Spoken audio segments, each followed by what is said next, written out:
దూరముగా ఉన్నాను కానీ నా ప్రజలు ఎవరు కూడా మెలకు కలిగి ప్రార్థన చేయడం లేదంటున్నాడు.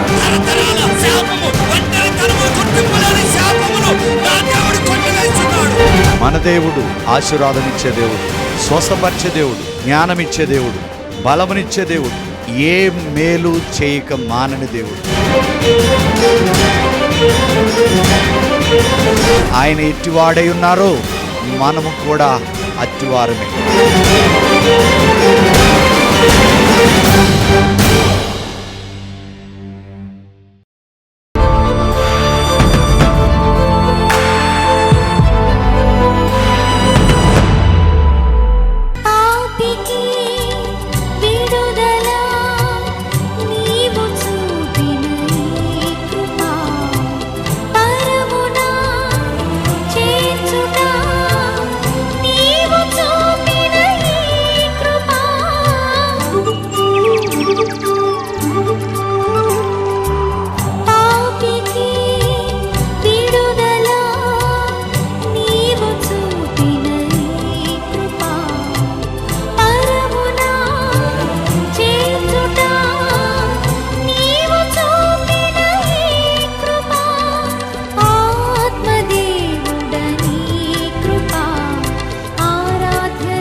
సో అభిషేకం నీ మీదకి వచ్చింది, అప్పుడు ఏం జరిగింది? ఓకే, ఇక్కడ నొప్పి ఉండేది, తగ్గిపోయింది. ఏమైంది అప్పుడు? తగ్గిపోయేటప్పుడు కరెంట్ శాఖలోకి వచ్చింది. అభిషేకం కరెంట్ శాఖలోకి వచ్చింది. నిజంగా తగ్గిపోయింది. అలా బాగా మార్చిపోతుంది. ఎన్నిసార్లు తగ్గలేదు. ఇప్పుడు ప్రార్థిస్తుంటే దేవుడు మొత్తం ఇట్లా అగ్నిలాగా వచ్చి ముట్టి స్వస్థపరిచాడు. అగ్నిలాగా వచ్చి ముట్టి స్వస్థపరిచాడు. స్వస్థతలు ఉన్నాయి, అసలు ఉన్నాయా?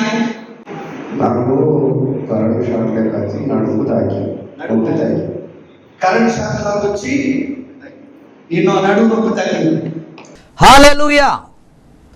మరి ఈరోజు ప్రభు మనకిచ్చిన వాక్యం ఏంటంటే ది లాస్ట్ డేస్, అంచె దినాలు వెరీ డేంజరస్ అండి. కనుక మన విశ్వాసాన్ని మనం కాపాడుకోవాలి. అందుకే మనము సరిగ్గా ఈ రోజుకి ఈ 8వ నెల సగం అయిపోయింది కనుక 8 అనేది దేనికి సాదృశ్యం అంటే న్యూ బిగినింగ్స్. ఏ నాటికీడు ఆ నాటికి చాలును. పిలిచినవాడు నమ్మదగినవాడు కనుక ఈ యొక్క అపాయకరమైన దినాల్లో ప్రభు మీతో ప్రేమతో హెచ్చరిస్తున్న మాట ఏంటంటే పరలోకము నిజం, నరకము కూడా నిజం. కనుక మీ ఇల్లు పరలోకముగా మారాలి, మీ కుటుంబం అంతా పరలోకములో ఉండాలి. ఆమేన్, హల్లెలూయా. అందుకనే 2 తిమోతి 3వ అధ్యాయంలో 1 నుంచి 5 వరకు మీరు తర్వాత చదవండి. మొదటి వచనములు ఏమంటాడంటే అంచె దినములో అపాయకరమైన కాలములు వచ్చునని తెలుసుకొనుము. సంఘములోకి వెళతాం, అందరూ చక్కగా నవ్వుతూ ఉంటారు, పాటలు పాడతారు, పలకరిస్తారు. కానీ లోకరీతిగా చూస్తే వాళ్ళందరూ కూడా ఎలా ఉంటారంట? మనుషులు స్వార్థ ప్రియులు, ధనాపేక్షలు, బింకములడువారు, అహంకారులు, దోషకులు, తల్లిదండ్రులు కవుదేలు, కృతజ్ఞత లేనివారు, అపవిత్రులు. ఎందుకంటే చివరి గడియలో ప్రేమ అనేది చల్లారిపోతుందంట. అందుకని మీరు ప్రకటనలో లాస్ట్లో మనం చూస్తే అన్యాయం చేసేవాడిని ఇంకను అన్యాయం చేయండి, అపవిత్రుడిని ఇంకను కూడా అపవిత్రుడిగా ఉండని అంటాడు. కనుక వాళ్ళ గురించి మీరు బాధపడొద్దు, మార్చుకునే పని దేవునిది. కనుక ఈరోజు నేను ఏం చెప్పదలుచుకున్నానంటే నీవు ఎక్కడ ఓడిపోయినా, ఎక్కడ నష్టపోయినా, ఎక్కడ ఏది పోగొట్టుకున్నా దేవుడు ఖచ్చితంగా విసుక్కోకుండా నిన్ను పరలోక రాజ్యము చేర్చేంత వరకు నా ప్రభు ఎవ్వరిని కూడా విడిచిపెట్టడు. ఆమేన్, హల్లెలూయా. కనుక ఇక్కడ ఈరోజు ఏమైపోయిందంటే మొట్టమొదటి పాయింట్ ఏంటంటే దేవుని కంటే సుఖానుభవాన్ని ప్రేమించేవారు ఎక్కువైపోయారు. జాగ్రత్త. తీర్పు దినమందు మనం ఖచ్చితంగా నువ్వు ఖర్చు పెట్టే ప్రతి పైసా, నువ్వు అనుభవించే లగ్జరీస్ లైఫ్ అన్నిటిని కూడా మనము లెక్క చెప్పి తీరాలి. దేవుడు కోరుకునేది పరలోకం నుండి భూమి మీదకి దిగి వచ్చింది. ఎందుకో తెలుసా? ఇహమందు 100 రెట్లు నువ్వు ఫలిస్తావు, నేను కాదంటలేదు. కానీ దేనిలో ఈ యొక్క డేంజరస్ టైంలో, ఈ అపాయకరమైన దినాల్లో మనము ఏం చేయాలంటే ప్రతి ఒక్కరు కూడా ఏమండి నూతన ఆత్మతో, నూతన బలముతో, నూతన శక్తితో ప్రతి వ్యక్తి కూడా ప్రభు కొరకు పని చేయాలి. ఎందుకంటే నశించిపోయే ఆత్మల పట్ల ప్రభు ఎంత ఆసక్తి కలిగి ఉన్నాడంటే ఒక్క నాణ్యం కూడా దేవుడు విడిచిపెట్టొద్దు అన్నాడు, ఒక్క గొర్రె కూడా విడిచిపెట్టొద్దు అన్నాడు. కానీ ఈరోజు ఆత్మల పట్ల భారం అనేది కరువైపోయింది.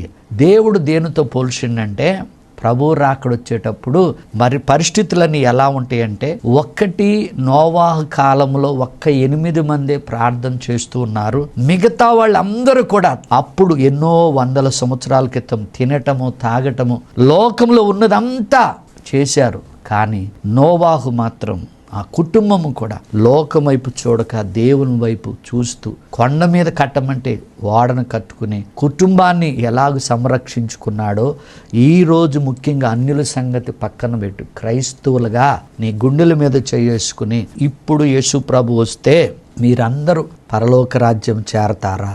ఒక్కసారి జ్ఞాపకం చేసుకోండి. అసలు పరలోకంలో అనేక నివాసములు ఉన్నవి. అవి నా నివాసం ఇలా ఉన్నదని నీ పిల్లలకి ఏమన్నా చెబుతున్నావా? కనుక ఈ డేంజరస్ టైంలో దేవుడు అన్నాడు, నోవాహు నూతన కాలం ఎలా ఉంటుంది అలా వస్తుంది.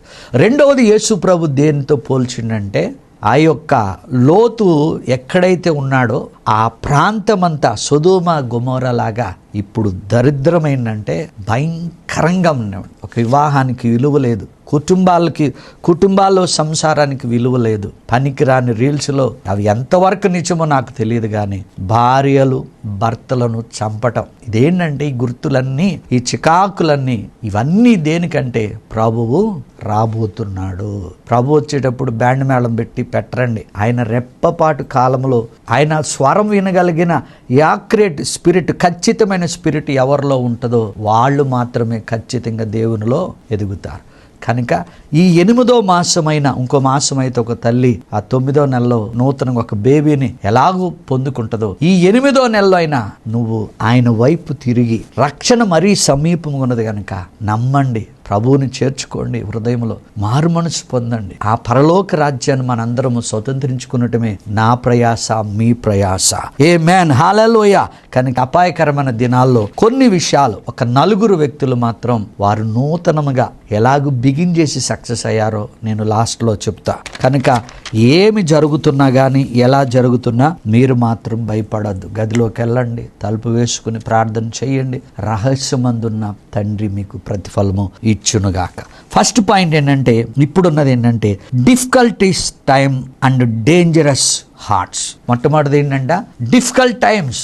నిన్నో మొన్న కూడా చూసిన సాఫ్ట్వేర్లో 100,000 ఉద్యోగాలు ఉష్కాకైపోతాయి. ఏమండి, ప్రతివాడు కూడా ఏమండి వారి హృదయాన్ని ఏం చేస్తున్నారు? మోసపురుచుకుంటున్నాడు. చెప్పేది ఒకటే, చేసేది ఒకటే. కానీ హృదయమును దేంతో పోల్చాడు తెలుసా? హృదయం అంటే ఎప్పుడు ఘోరమైన వ్యాధి కలదంట. అందుకే మనం ఏం చేయాలి?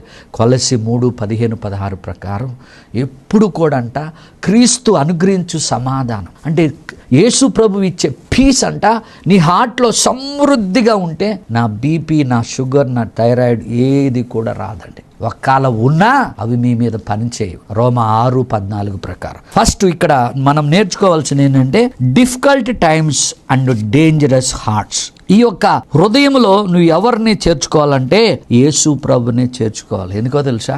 మీరు సామెతల గ్రంథం 4:23 ప్రకారము, కాబట్టి నీకున్న ఆస్తి అంతస్తుల కంటే, నీకున్న హోదా కంటే దేన్ని భద్రంగా చేసుకోవాలంటే హృదయాన్ని ఈ అంచె దినాల్లో భద్రంగా చేసుకోవాలి. ఎందుకో తెలుసా? నీకెందుకు గ్యాస్ నొప్పి, ఎందుకు కడుపంత మంట, ఎందుకు నీకు నిద్ర పట్టదు? ఒక ఆమె అంటుంది, అయ్యా నేను తింటుంటే బయటకు వచ్చేస్తుంది. నీకు లోపల బయటికి నెట్టేల్చవలసినవి ఇక్కడ ఉన్నాయి కదా, అసూయలు, దేశము, కుళ్ళు, కపటాలు. అవి చదవండి 2 తిమోతి 3:5లో. ఎంత దరిద్రంగా ఉన్నారంటే ఈనాడు క్రైస్తవులు. వాటిలో ఏ లక్షణం ఉన్నా తీసివేసుకో.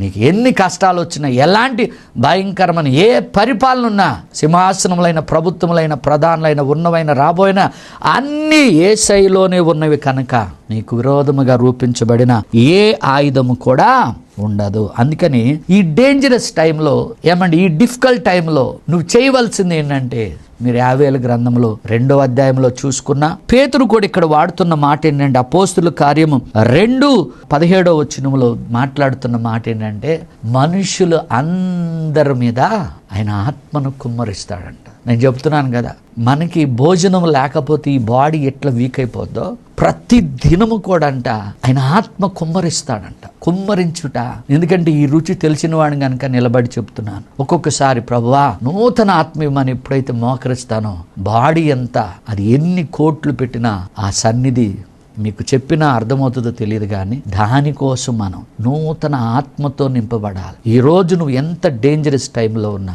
నీ హృదయం ఎంత కఠినముగా ఉన్నా ఒక్కటే అడగవలసింది, ప్రభువా నీ ఆత్మ నా మీద కుమ్మరించమని ఈ అంచె దినాల్లో ఖచ్చితంగా అడగాలి. ఆమేన్, హల్లెలూయా. కానీ ప్రతి వారు కూడా ఎలా ఉన్నారంట, లవర్స్ ఆఫ్ దేర్ సెల్ఫ్. ప్రతివాడు కూడా నా ఇల్లు, నా కుటుంబం, నా పిల్లలు, నా ఆరోగ్యం, నా సుఖము. కొంతమంది అయితే అసలు ఆ భర్త అయితే పిల్లలను పట్టించుకోడు, భార్య అనిపించుంటుంది. నేను ఎందుకు టీవీ నడుపుతున్నానంటే చాలామంది తల్లులు, అయ్యా ఒక సిస్టర్ ఫోన్ చేసింది లాస్ట్ వీక్, ఏమండి మేము సంఘం నడిపిస్తున్నాం, నా భర్త ఇక్కడ పాటలు పాడతాడు, అన్నీ చేస్తాడు, కానీ సొంత మరి తమ్ముడు భార్యతో అక్రమ సంబంధం పెట్టుకున్నాడు. అది ఒక దరిద్రం అయితే దానికి తోడు పిల్లలను పట్టించుకోడు, ఎవరిని పట్టించుకోడు. ఎక్కడికి వెళ్తావు నువ్వు, ఎక్కడికి వెళ్తావు? నరకమున్నది, జాగ్రత్త. మారండి తల్లులారా, మీరు బలంగా వారి కొరకు ప్రార్థన చేయండి, వారి మీద రక్తాన్ని ప్రోక్షించండి. ఖచ్చితంగా వారు ఎఫెసీ 1:7 ప్రకారం వారు ఖచ్చితంగా మారునుగాక. నిన్ను కాదు, ప్రభు ఏమన్నాడు తెలుసా, నిన్ను ప్రేమించుకో ఒక స్టేజీ వరకు, కానీ ప్రభు ఏమన్నాడు, నిన్ను వలే నీ పొరుగు వారిని కూడా ఖచ్చితంగా ప్రేమించాలి.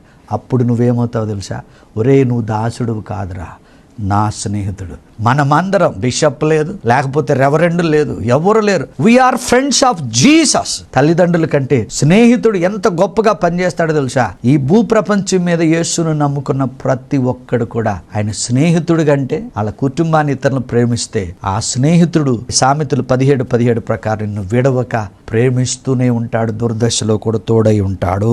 ఆమేన్, హల్లెలూయా. కనుక ప్రభు అంటున్నాడు. రెండోది ఏంటంటే ఇక్కడ మరి ఎలాంటి సూచక్రియలు గనుక ఇక్కడ జరుగుతున్నా కానీ భయపడాల్సిన అవసరం లేదు. అంటే నీ సేవలోకి వచ్చావు, లేకపోతే విశ్వాసకున్నావు, సువార్థికుడుగా ఉన్నావు, ఇవాళ రేపు ఏమన్నారంటే అబ్బో నేను ప్రవచిస్తే కార్యాలు జరుగుతాయి, స్వస్థతలు జరుగుతాయి. కానీ ఇవన్నీ కాదండి. ప్రభువా అని నన్ను పిలిచేవాడు నావాడు కాదు. అసలు ప్రభు అంటాడంట, దేవుని చిత్తానుసారంగా, తండ్రి చిత్తానుసారంగా వాడు నడుచుకోకపోతే లాస్ట్కి నీ యొక్క జీవితం ఏంటంటే అసలు నువ్వెవరవో నాకు తెలియదు అంటున్నాడు. కనుక 7 నెలలు ఏం జరగలేదా, బాధపడకు సహోదరుడా. కానీ ఈరోజు ప్రభు అంటున్నాడు, నువ్వు ఒక నూతన జీవితాన్ని ఆరంభించు, న్యూ బిగినింగ్. ఇంకా 15 రోజులు ఉంది. ఒక్క రాత్రే కీర్తనలు 105:37 ప్రకారం ఇశ్రాయేల్ని ధనవంతులుగా చేశాడు, వెండి బంగారములతో వెలుపులకి. ఒకవేళ ఇక్కడ కటిక దరిద్రం నువ్వు అనుభవిస్తున్నావేమో సహోదరుడా, సహోదరి, పరలోకము బంగారు వీధులతో ఉన్నది. ఆ రాజ్యము కొరకై మనందరము కూడా కష్టపడదాం. అయితే ప్రభు ఈరోజు నీతో నాతో మాట్లాడుతున్న మాట ఏంటంటే, ఈ యొక్క అంచె దినాల్లో, ఈ అపాయకరమైన దినాల్లో మనము దేవుని వైపు చూడాలి, కానీ లోకం వైపు చూడడానికి వీలు లేదు. The return of Jesus. ఈరోజు అందరూ కూడా దేవుని రాజ్యం గురించి మర్చిపోయారండి. ప్రతి వారికి కావాల్సింది, మీరు ప్రపంచం అంతా చూడండి, ప్రాఫెసీ చెప్తారు. నీ ఇంట్లోకి వెళ్ళిపోయా, నీ డోర్ దగ్గరికి వెళ్ళిన ఆ నంబర్ చూశాను, ఏమండి సోది చెప్పినా, ప్రవచించినా, ఏం చెప్పినా, ఒక్క ఆత్మని ఎవరైతే సంపూర్ణుడిగా పరిపూర్ణుడిగా చేస్తారో వాళ్ళ ప్రతిఫలము అధికమవుతుంది. నేను ఎవరిని విమర్శించట్లేదు, కానీ ఈ రోజు ప్రభు ఆయన రాబోతున్న టైంలో మనము చేయవలసిన పని ఏంటంటే, యేసు ప్రభు రాబోతున్నాడు కనుక ప్రతి ఒక్కరు కూడా నూతన ఆత్మతో, నూతన బలముతో, నూతన శక్తితో నింపబడాలి. యెషయా గ్రంథము 43లో మీరు 16 నుంచి 25 వరకు చదివితే మనం తెగ ప్రార్థన చేసావని ఇసుకుపోయామంట, ఆయనకి కానుకలు ఇచ్చావని ఇసుకుపోయామంట. ఏం చేసావు నువ్వు? ఎంతసేపు ప్రార్థన చేస్తున్నావు? ప్రభు అసలు నీతో మాట్లాడిండా? ఎక్కడి వరకు ఏంటంటే దౌర్భాగ్యం ఏంటంటే దేవుని సన్నిధికి కూడా వచ్చి మరి బయటికి వెళ్ళిపోయి విచిత్రమైన క్రియలు చేస్తున్నారు. ఏవో కట్టుకుని వస్తున్నారు. జాగ్రత్త, ఇంకొక దయ్యాన్ని తీసుకురాకు. ప్రభువు వచ్చే టైం గనక మీరు ఖచ్చితంగా నూతన సృష్టిగా మారాలి. ఇక్కడ ఏమన్నాడంటే యెషయా 43లో, ఓరి బాబు నువ్వు ఇచ్చింది లేదు, ఏమీ లేదు, నన్ను నువ్వు చాలా విసికించావు, మీరు చదవండి యెషయా 43:16-25 వరకే. నువ్వు ఎంత విసిగించినా, నువ్వు నాకు ఒక్క కానుక కూడా ఇవ్వకపోయినా, నువ్వు ప్రార్థన చేయకపోయినా, 25 వచనంలో ఆయన మహాప్రేమ ఏంటో తెలుసా? నేనే నా చిత్తానుసారముగా నీ యొక్క అతిక్రమాల్ని తుడిచివేశా, నీ పాపములన్నట్టు కూడా ఇక జ్ఞాపకము చేసుకున్నాను. కానీ మనం ఏం చేస్తాం? టైం అండి. రోజులు కూర్చుని కడుగు నాయన అంటే ఏం కడగాలి? ఏమండి, దేవుడు నిన్ను చూస్తున్నాడు. యేసేబుని దేవుడు చూస్తున్నాడు. తన యొక్క కంట్రోల్లో తను ఉన్నాడు. పాపానికి దూరంగా ఉన్నాడు. నూతన జీవితం, నూతన భవిష్యత్తు ఆరంభమైనది. ఆమేన్. బానిస నుండి, జైలు నుండి ప్రధానమంత్రి అయ్యాడు. యవనస్తుడా, నా దేవుడు నీతోనే మాట్లాడుతున్నాడు. నువ్వు దేవునికి సరెండర్ అవు. నీ ద్వారా అనేక ఆత్మలు ఆయన సొంతమగునుగాక. నూతన జీవితాన్ని మార్చండి. డైవర్స్ అయిపోయినాయా? ప్రార్థన చేయి. దేవుడు నీకు ఒక నూతన జీవితాన్ని, చాలా కాలం అయిపోయిందా గర్భము తెరవబట్టలేదని, మరియా ఏ రీతిగా పరిశుద్ధాత్మ శక్తితో గర్భము ధరించిందో, శారా ఏ రీతిగా గర్భము ధరించిందో, ఈరోజు నీ గర్భము తెరవబడునుగాక. అనేక మంది కడుపులో గడ్డలతో బాధపడుతున్నారండి. నా ప్రభు అంటున్నాడు ఈరోజు ఆయన నామములో ఆ గడ్డలన్నీ యేసు నామములో కరిగిపోవునుగాక. కనుక ప్రభు అంటున్నాడు, ఈ యొక్క అంచె దినాల్లో మత్తయి సువార్త 4:42-44 వరకు మనం ఏం చేయాలంట? దినములు దగ్గర పడిపోయినాయి. మెలకు కలిగి, నిద్ర మెలకు కలిగి ఉండాలంటే, ఒకసారి మా ఫాదర్ దగ్గరికి ఒక దురాత్మ వచ్చి ఆయన డిస్టర్బ్ చేస్తుంది. నేను పక్క నుండి ప్రార్థన చేస్తున్నాను, గురకబెడుతున్నాను, కానీ నా ఆత్మ ప్రార్థన చేస్తుంది. ఈరోజు క్రైస్తవులందరూ ఎలా ఉండాలంటే, ఆయన ఏ గడిలో వచ్చినా, ఎప్పుడు వచ్చినా ఆత్మ మెలకు కలిగి ప్రార్థన చేయండి. సహోదరుడా, నూతన జీవితం మనం ప్రారంభించాలి. ఆయనకి ఇష్టమైన రీతిగా మనం ఖచ్చితంగా నడిచి తీరాలి. ఆయన దగ్గరకు వచ్చే వారికి ఎవరిని కూడా ఆయన తోసివేసే దేవుడు కాదు. సో ఇప్పుడు ఎలా ఉండాలో తెలుసా? బుద్ధి గల కన్యకవాలి. వివాహానికి సిద్ధపడే బిడ్డలుగా మనం ఉండాలి. మనము రక్షణ వస్త్రము కాదు, ఇప్పుడు నీతి వస్త్రము, అంటే క్రీస్తునందు ఉన్న నీతి వస్త్రము మనం ధరించుకుని ఉండాలి. ఆమేన్. హల్లెలూయా. అందుకనే ఈరోజు ప్రభు 4 వ్యక్తులను మీకు పరిచయం చేస్తున్నారు. వాళ్ళు చాలా సఫర్ అయిపోయారు, కానీ ఎప్పుడు కూడా నిరాశ పడలేదు. మొట్టమొదటి వ్యక్తి ఏలియానండి. పాప ఏలియా ముసలోడు అయిపోయాడు, ఇంకా నాకేం లేదేమనుకున్నాడు. కానీ రెఫరెన్స్లు నేను ఇప్పుడు చెప్పను, కానీ టైం లేదు. కానీ ఏలియా అంత వృద్ధాప్యంలో ఉన్నా కానీ ప్రభు అంటున్నాడు, ఈ ఫుడ్ తిను. దూత వచ్చింది, ఫుడ్ పెట్టింది. 40 రోజులు 40 పగళ్ళు పరిగెత్తాడండి ప్రభు కొరకు. ఈరోజు నీ సేవలో నీ వయసు అయిపోయిందని నువ్వు అనుకుంటున్నావేమో. ఈ 8వ నెల ఈ రోజు నుండి నువ్వు యేసు ప్రభు కొరకు ఏలియా వలె పరిగెత్తాలి. ప్రభు రాబోతున్నాడు. ఎంత అపాయకరమైన దినాలైనా ఏ సేవకుడైన జ్ఞానము చొప్పున నడిస్తే నిన్ను ఆయన రెక్కల చాటును భద్రపరిచి ఏలియా వలె మీ అందరినీ వాడుకోనుగాక. ఆమేన్. హల్లెలూయా. అలాగే 2వ వ్యక్తిని చూస్తే పేతురు.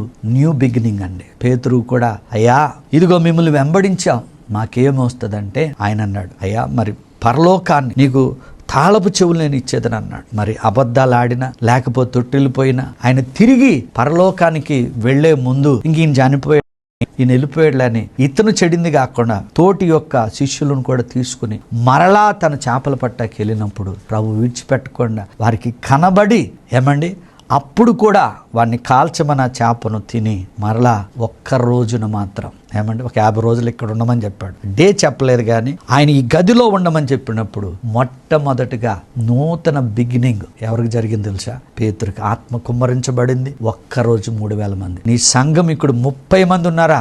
ఒక్క రోజున 3000 మంది అగ్గునుగాక. New beginning. ఈ యొక్క ఆగస్టు మాసంలో మీరు నిజంగా మారు మనసు పొందితే, నిజంగా రక్షణ పొందితే, నిజంగా దేవునికి సరెండర్ అయితే ఇప్పటి వరకు జరగని గొప్ప కార్యాలు మీ జీవితంలో జరుగునుగాక. ఆమేన్. హల్లెలూయా. ఓకే, మరొక వ్యక్తి చూస్తే దావీదండి. ఆమేన్. దావీదు అంచెలంచెలుగా ఎదిగాడు, మహారాజు అయ్యాడు, కానీ పాపములో పడ్డాడు. ప్రతి మనిషి పడటం సహజం, కానీ సరిదిద్దుకోవటం అనేది గొప్ప విషయం అండి. ఆ యొక్క కీర్తనల గ్రంథం చూస్తే 51:10 దావీదుకున్న గొప్పతనం అంటే, అయ్యా నాకు శుద్ధ హృదయము దయచే, నాకు స్థిరమైన మనస్సును దయచేయమని ఈరోజు ఎవరైతే అడుగుతారో దావీదు వలె మరొక నూతన బిగినింగ్ మీ జీవితంలో జరుగునుగాక.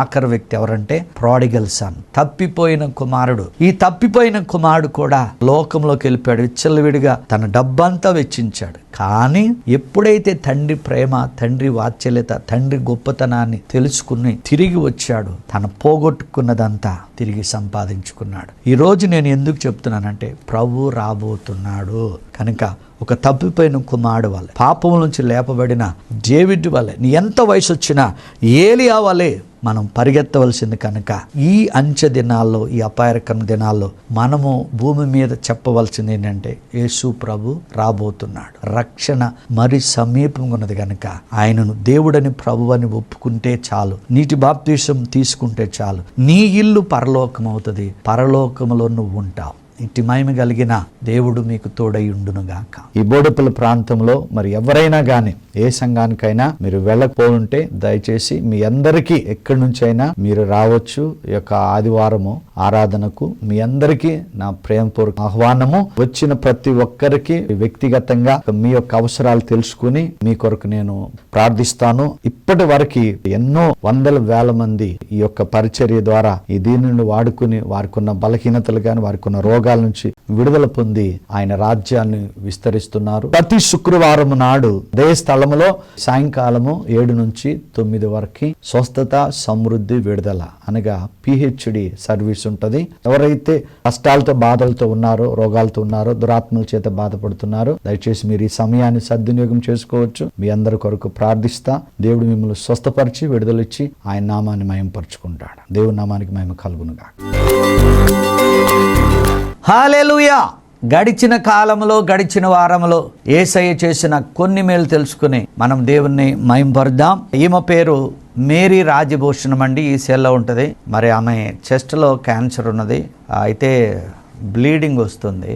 ఎప్పుడైతే ఫోన్లో ప్రార్థన చేశామో అద్భుతం ఏంటంటే నెక్స్ట్ డే ఫోన్ చేసి అయ్యా ఆ బ్లీడింగ్ కంప్లీట్గా తగ్గిపోయిందని. ఇటు మహిమ గల కార్యముకే దేవునికే మహిమ కలుగునుగాక. రెండో వ్యక్తి కృష్ణారావు అండి, విజయనగరం. ఎవరైతే పక్షవాతంతో బాధపడుతున్నారో మరి ఈయన కాలు పని చేయట్లేదు అని చెప్పింది మీతో పంచుకుంటున్నా.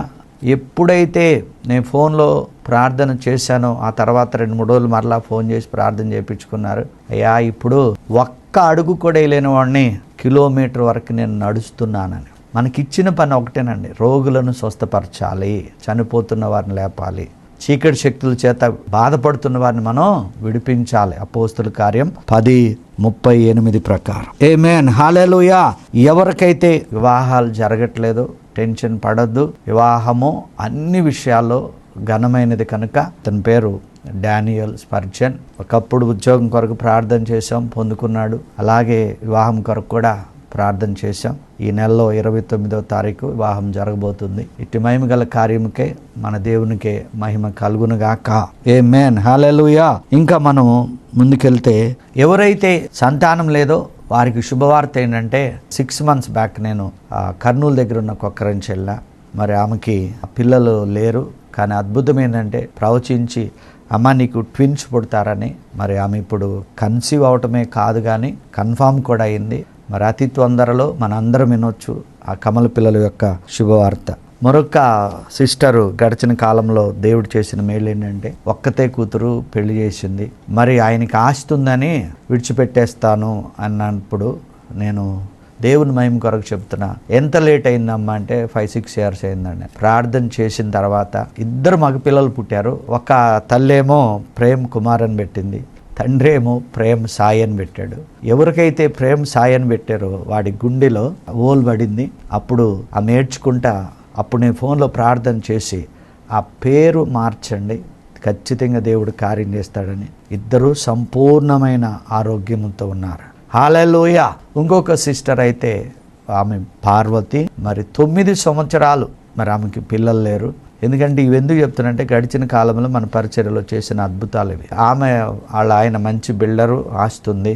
మరి నాకు ఎట్లాగ దీనికి వారసుడు ఎవరంటే మరి వాళ్ళ చుట్టాలు మన ఇంటికి తీసుకొచ్చారు. ఇలాగే చాపేసాం, నేను ఇలా కూర్చున్నా, ఆమె అక్కడ ఉంది, ప్రార్థన చేస్తూ ఉన్నా. ఆమె చెప్పిన సాక్ష్యం ఏంటంటే అన్నా నా కడుపులో ఏందో ప్రార్థన చేసేటప్పుడే మరి ఏదో ఒక కదులుతున్నట్టు నాకు అనిపించింది అని. అదే మంత్లో కన్సీవ్ అయింది. ఆమేన్. హల్లెలూయా, గ్లోరీ టు గాడ్. ఇప్పుడు ఆమెకి 3 బిడ్డలు. ఇటు మహిమ గల కార్యముకై మన దేవునికి మహిమ కలుగునుగాక. ఆమేన్, హల్లెలూయా. ఈమె పేరు మిరియం అండి, విజయవాడ. కిడ్నీ నొప్పి, అలాగే నడుము నొప్పి, మరి బాడీ అంతా అస్సలు బాగాలేదు.